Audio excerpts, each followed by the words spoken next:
We're welcoming back to the podcast New York Times best-selling romantic suspense author Suzanne Brockmann.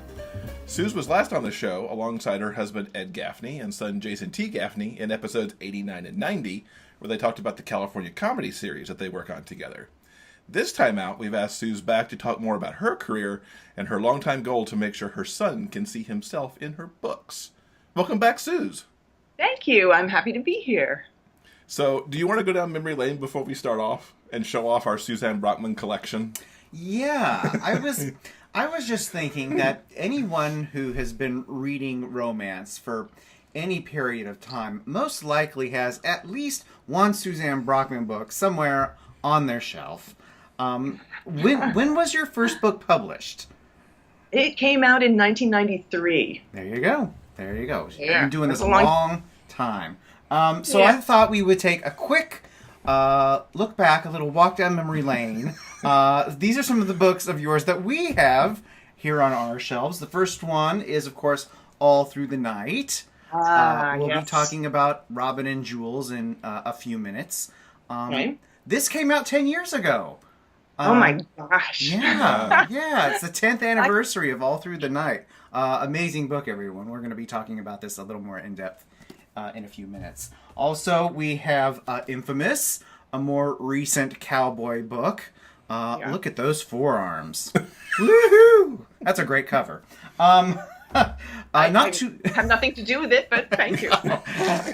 Recently, Jeff and I were actually at a library book sale, and we picked up a few of your older titles. Oh. One of them was Silhouette Romantic Suspense, Undercover Princess. Oh, yeah. That actually won a Rita Award. It was part of a continuity series that, like, princesses were looking for their missing prince brother, and me with a bunch of other authors, and yeah. Amazing, yeah. It sounds really good. The last one I want to show, I think is a bit dubious. I'm sure the book is lovely. I've read the blurb and I can't wait to read it, but this cover really caught my eye. It is a love swept called The Kissing Game. Oh, yes. Now, for those of you on our video feed, you can see this cover. I'm going to try and describe it. It has a sort of a grandma floral wallpaper border, and front and center is this black and white picture of a guy I assume is supposed to represent the hero. And he's not that bad looking, but there's something about the picture. He reminds me of the guy that comes in a frame when you buy one at Target. Yes. funny about that, yeah. And I did a number of love sweeps with similar covers, and that guy is way better than the guy who's smelling bad fish. Oh my gosh. The book is called Forbidden, and man, there's he's either having intestinal distress or there's bad fish. Oh my gosh. Yeah. That was back in the day, early in my career, where I would get the cover art and I would kind of gulp and say, well, thanks for the cover. Glad you're publishing my book. And so back in the day, the grandmother is that one with the black and white picture. When I saw that, I'm like, it looked like somebody put like a Hollywood promo shot of some kind on it. Like, that's an actor going, for some movie. It was, I'm thinking that was probably late 90s. It's actually a rom-com that's really fun. I wrote this trilogy of rom-coms that are all set in this fictional island in Florida. And that little series is one of my favorite series. I'm trying to get the rights back so I can reissue them with... they've been reissued with different covers, but romance covers just never You go. never know. You never know. So you've been writing for a while. I wanted to ask, I'm not sure if we got to this in our previous interview, what has drawn you to romantic suspense? That's kind of your bread and butter, really, right? That's actually, it was really interesting. I did a workshop at RWA just last month. all about reinvention and how as a writer, sometimes you dig within to reinvent yourself, and sometimes you are forced to reinvent yourself because of the way that the world is kind of hitting you. And I started my career thinking that I was a rom-com author. And I wrote a bunch of, probably about 10 romantic comedies. And in the course of writing 10 romantic comedies, I wrote maybe one or two, well, I certainly wrote at least one romantic suspense just to shake things up a little bit. And that is the book that Silhouette Intimate Moments bought first. And from that moment on, I was like, here, check out my rom-coms. And they rejected every single one of them. It wasn't until I sent in another romantic suspense that we had book 2. And I kind of went, gulp, I guess I'm a romantic suspense author. Yeah. Here we go. And so it's really, so I've been kind of, throughout my career, I have definitely brought elements of comedy into my books. In fact, I would call them, action adventure dramedies, if you really want to try to pigeonhole me into into a kind of a subgenre.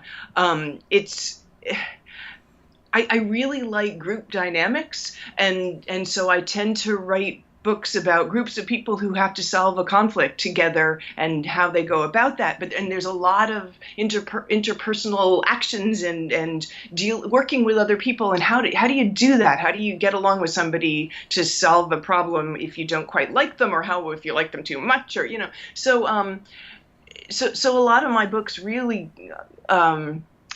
aren't really romantic suspense, but that's the genre that I kind of made my name in, and that's how they get presented and marketed by the publishers. So it's kind of interesting. Now you mentioned that it was 93 that you started, and of course you've got your book Future Perfect.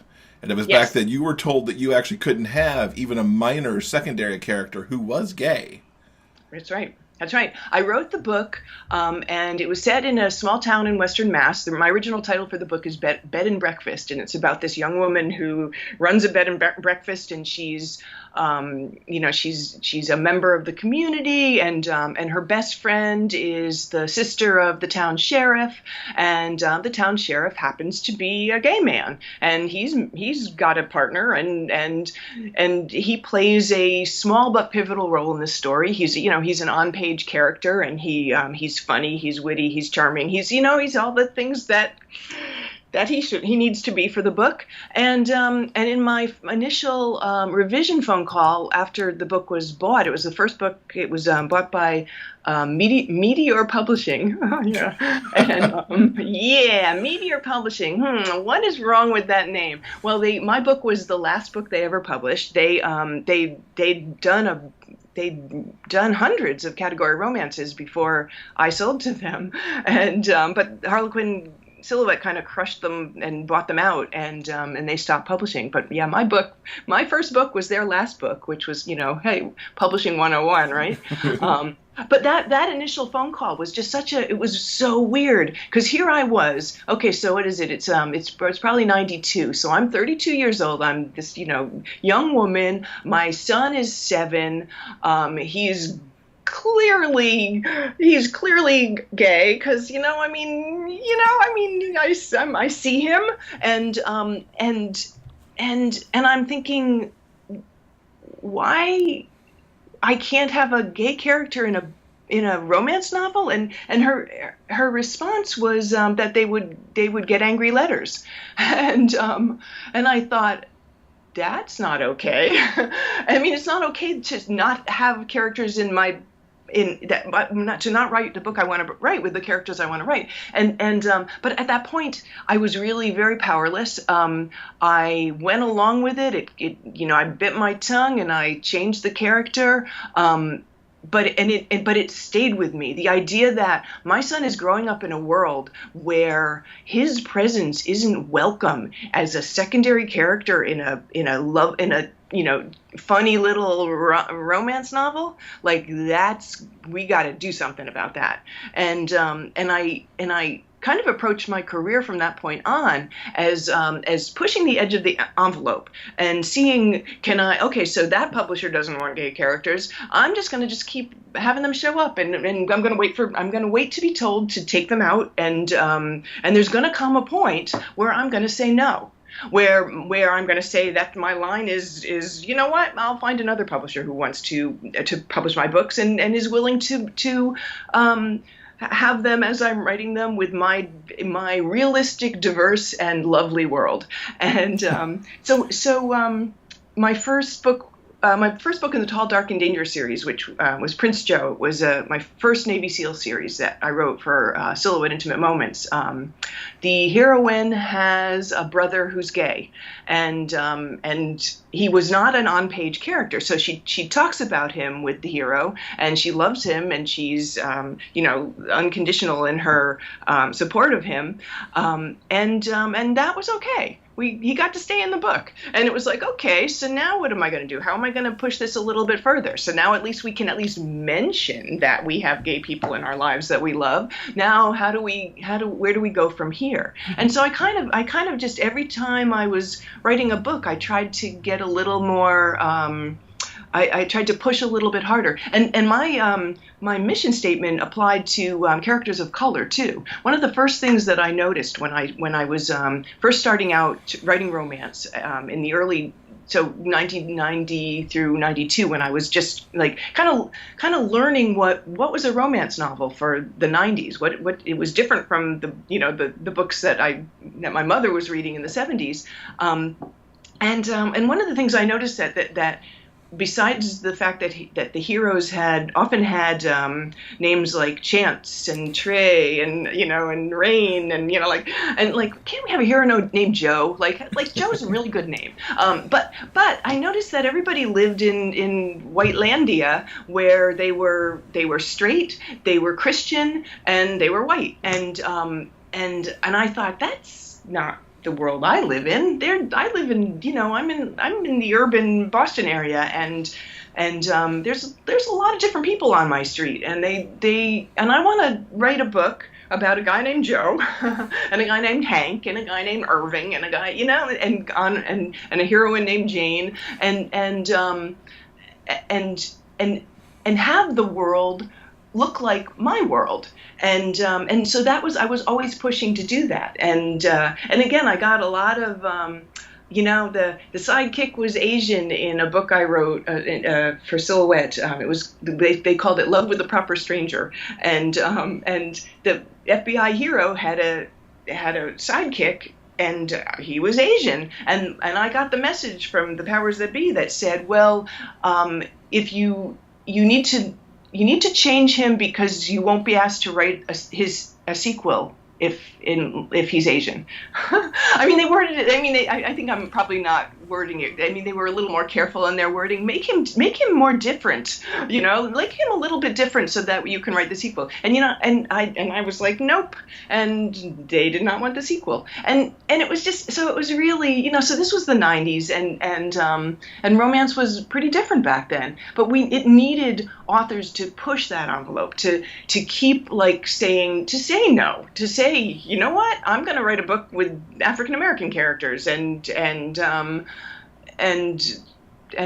main characters, and and at the time, that was something. So I was driven a lot by my desire for Jason to grow up in a world that didn't prohibit him from existing in a romance novel. You finally got that in 2001. By the time he was a teenager, Yeah, although it was pretty interesting ground to be treading on, and I got really lucky. I connected with my editor at Ballantine Books when I started writing my Troubleshooter series, and she was completely on board for my diverse universe, and that support was really important. I didn't have to go into battle with every single book that I was writing just because of the whatever angry letters they imagined they were going to get, which is just. What was your genesis for Jules, who you introduced in Troubleshooters #2? Yeah, I knew that I wanted to write a character. I knew that, first of all, I was writing military romantic suspense, and I knew that my readership was incredibly, they skewed very socially conservative. And taking what I knew about my readers, I knew that they probably lived in parts of the country where being out was probably very dangerous. So they knew gay people, but they probably didn't know that they knew gay people. And what I decided to do was to write them a gay best friend. And I created Jules Cassidy and gave him to them, and created him. He walked onto the page as Alyssa Locke, one of my major secondary characters who had a story arc that went throughout the series. She was a woman of color, an FBI agent, a former Navy sharpshooter, and I planned out her romance with one of my kind of popular Navy SEAL characters, Sam Starrett. He's from Texas. He starts off the series kind of homophobic and ignorant, very ignorant, smart guy, but definitely ignorant. And so I gave Alyssa a partner in the FBI who was this really adorable, witty, gay man. So I basically followed the rules of witty gay sidekick, right? That's it was earlier in literature, gay people were the serial killers, so witty gay sidekick is a step up, right? I think we can all agree that. I mean, it's not perfect, but it included witty gay sidekick is of course asexual, so you get to be fabulous, and I mean, you guys know this, right? But don't have sex, but that's how I introduced Jules. Like very, very safe, and so in the first book that he's in, the Defiant Hero, he shows up. He's fabulous. He makes people laugh, and he meets the team of SEALs, and Sam reacts to him in a homophobic way. And Alyssa, then it creates a conflict between him and Alyssa, because Alyssa, so I kind of gave readers a choice of kind of characters to relate to. They could either be Sam with his, like, who's that scary gay guy? I don't know him. I need to be careful around him. I don't trust him. Or Alyssa, who is the, best friends with the scary gay guy. And throughout the series, I basically planned out my journey for Jules and Sam to become really good friends, because it's all about getting to know me, right? It's about become like not like putting a face to a stereotype, and to killing the stereotype by the reality of, here I'm talking to a person, and so I let Sam take that journey in real time through the books. And so, for example, so in Defiant Hero, he meets Jules, and he's like, scary gay guy, don't turn my back on him, all the stupid things that homophobes say when they meet somebody. But Jules is a incredibly skilled FBI agent. He's hero material. He's this incredible heroic guy, and he's a great partner to the SEALs in the SEAL team.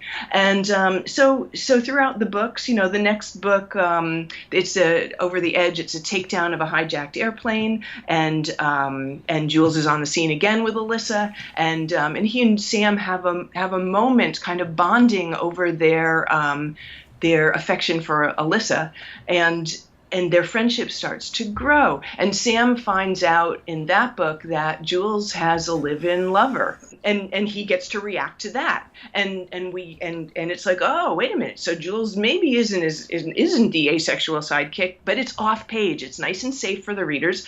And so then in the next book, we find out more about Jules, and we find out that we and Sam find out that that Adam has left Jules and broken his heart, just like Sam's heart has been broken by Alyssa. And Sam has this moment of, oh, Jules really loved this guy, and it's something that he hadn't thought about before, about that being gay is about being a person and falling in love, and so I let my readers take the journey with Sam and learn about Jules. And throughout this journey, Jules is a skilled FBI agent who always saves the day. And if I needed to have a character come in, Deus ex machina, here I come to save the day, it was always Jules. It's like, and my message to the readers was, okay, here's this out gay FBI agent. Is he heroic enough for you yet? How about now? So, there are times for subtlety in our books, and there's times where you just like let it go with a sledgehammer. And so if you read the entire Troubleshooter series, Jules keeps showing up with the sledgehammer, and being that incredible romance hero who just happens to be gay. And so we progressed to the point, and so while I was writing these books, I was going out on book tours. I was doing the whole, the publisher was always sending me to Ohio. So I'd be in Middle America, in red states and conservative places, and I'd walk into the bookstore. We'd do a Q&A, and I can tell you it was so gratifying. Like one of the first questions I was always asked was, will we see more of Jules Cassidy in the next book? And readers love this character. It was just so gratifying to recognize that it was working, that I was giving readers this character to relate to on a way that maybe they hadn't stopped to think about before. And by the time that I wrote Jules's, I gave him a romantic connection with Robin, and it takes, there's a kiss in Hot Target, and we, when that came out, what year was that? That was like I want to say 2003 maybe. We honestly didn't know, because of the subplot in Hot Target, which is Jules meets Robin and they kiss and do things that people do when they're attracted to each other, and we didn't know if we would get reviewed by the major review sites because of this, and we were, which was really great. But we went into it knowing, we just don't know. We really don't know. And one of the things that I did when Hot Target came out was I was ready for, how all the publishers are always saying, we'll get angry letters. Yeah, you get one starred, you get angry letters. But I was ready for the letters of appreciation, the letters of affection to Jules, and I knew there'd be just literally thousands of emails that I'd be getting from readers who were so happy to see Jules finally get some action on the page of the book, and I collected them. I redacted the personal information from the people who sent them to me, and I put them into a collection that I printed out, because I wanted the heft of this many pages. I mean, we're talking thousands of emails, and I wanted it to land on my publisher's desk. So I bound it. I went to Staples and did one of those like bind back in the day, you're binding things, and I sent it to my publisher, to my editor, to a bunch of people over at Random House, and because I wanted it to land on their desk with a bang, to counter anything that they might be hearing from the screechy, shrill people who hate, and it was very effective. It really was, and it kind of kept going. But yeah, so my goal was to give these readers who maybe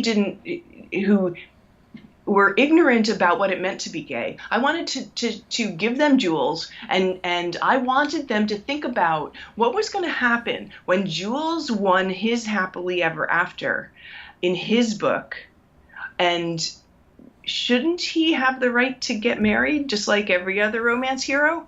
And yeah, the response was overwhelmingly positive from readers. The kind of standard email that I've gotten is, I never really thought about it before, and I never really gave it. I didn't think, and now I believe that everyone should have the right to be married, and it's just like, yes. And so that was extremely cool. It was but the journey was carefully thought out, and planned again, so that the world could be more welcoming for my son and for people that I loved. So I have to ask about Hot Target, since that's the book where Jules and Robin got together. Did you approach that in any way differently than you would have a hero-heroine scenario and bringing man and woman together? Or did you write the scenes in the same way that you would have, so you weren't pulling punches with the audience? Well, remember that my mission statement was to change hearts and minds, and so I knew I had to tread really carefully and focus on the emotional rather than the explicit. For example, in Hot Target, there's not a sex scene between Jules and Robin. Would I have?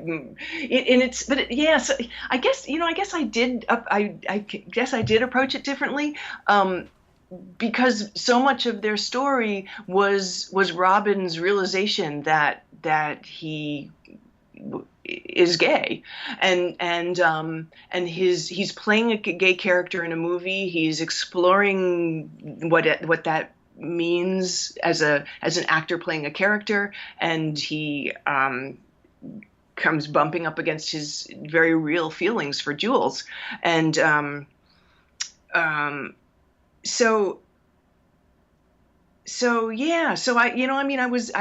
was very careful throughout the process of writing these subplots to make sure that my readers stayed with me. The people who might be who were maybe hesitant to think about gay people as equals, and because what I was really trying to do was to show that love is love is love is love, and focus again on the emotional sameness of the relationship. So I tread very carefully. It was the book that Jules and Robin first have sex is Force of Nature, and I definitely pulled the gauze over the camera lens for those scenes. And it was I got a lot of pushback from the readers who were ready for that, who were ready to read male romance, and I had to make a choice, and since my goal again was to bring people. I wasn't preaching to the choir. I was trying to change hearts and minds, and I wish I could have written it the way I wanted to write it, but I really had to be careful because I didn't want to lose those readers, and I wanted them to finish the book and to think love is love is love, and then move on from there, hopefully to other books that had gay characters, so it was careful, and it was definitely a choice, and it was it's sad that I had to do it that way, but the world is really different now, and feel pretty confident that doing what I did, I helped kick in the door. So. Mm-hmm. And you got them married in 2007 with All Through the Night that we showed earlier in the podcast, which, of course, in that book, as we talked about in the last show, earned a lot of money for the fight for marriage equality in Massachusetts. Yep, I gave my entire advance. Actually, the rights to the book belong to Mass Equality in perpetuity, and I was able to give them a 6-figure advance, and they used the money quite well. We were fighting really hard to keep marriage rights in Massachusetts at that point, and I wanted to. I think I wanted to write a book. Like, my publisher had been pressuring me for both a holiday book and a wedding book, and it was like, okay, well, here's a wedding that I really want to write about, and Robin and Jules got to get married, and it was lovely. 10 years ago, man, their 10-year anniversary is this year. That's exciting. I have to mark it in some way. It is the 10-year anniversary. What are Jules and Robin up to today? Oh man, I've done a number of short stories with them. I hope to bring them back in the Troubleshooter series. I'm kind of at a crossroads in terms of what I'm doing next with my career.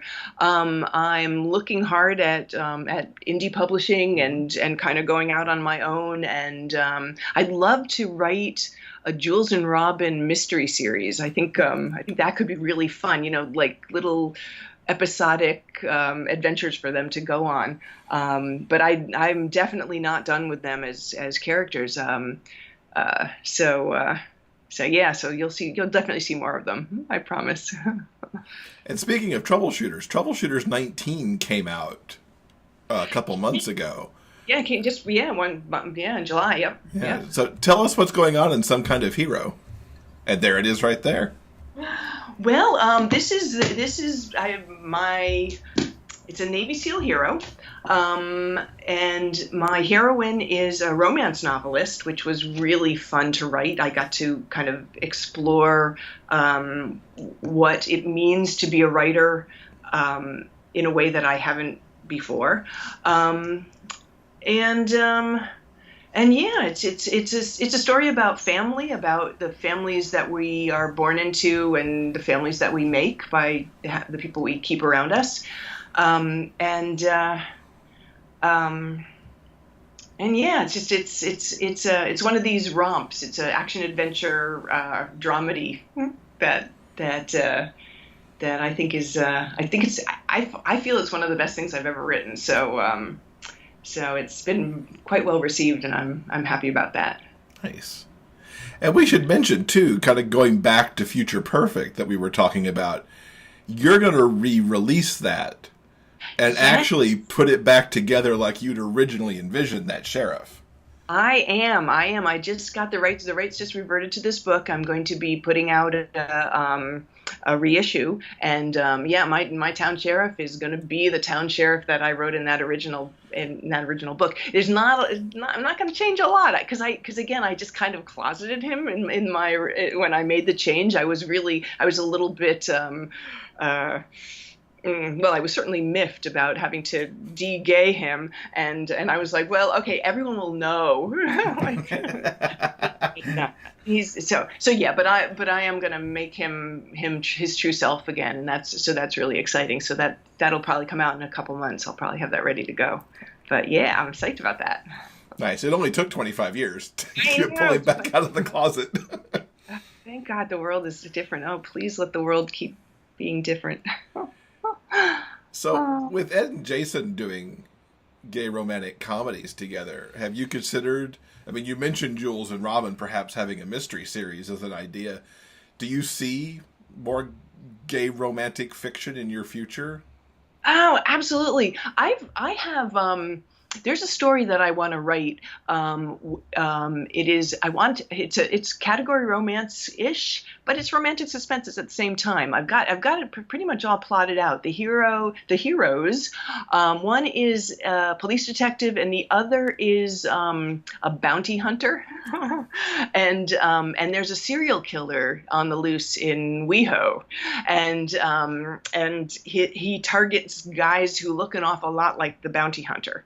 and so so I've got that story completely outlined, and I've been waiting for the right time to write it. But I would love to. I'd love to do that. Absolutely. Nice. And what's immediately coming up next? I know you're going to be helping Jason film a movie this fall. Yeah, Analysis Paralysis. Yep, we're doing that at the end of October. I'm kind of just feeling my way right now. I'm going to be doing I think I'm going to do a couple of Troubleshooter short stories in the very near future. And think I'm going back and doing another installment in my Tall, Dark, and Dangerous series. That was my original Seal series for Silhouette, but I'll be indie pubbing that book. That's kind of what's on my schedule right now. I'm having a little trouble concentrating in the current world turmoil. So I know a lot of writers are. So it's tough. Cool. Well, Suzanne, thank you so much for coming back and hanging out with us and giving us a little of your history of bringing gay characters into the romance world. I think it's really important that mainstream authors push the edge of the envelope with in all ways, and just making the world more realistic in our books. So I think it's really important to do that. So thank you for letting me talk about it.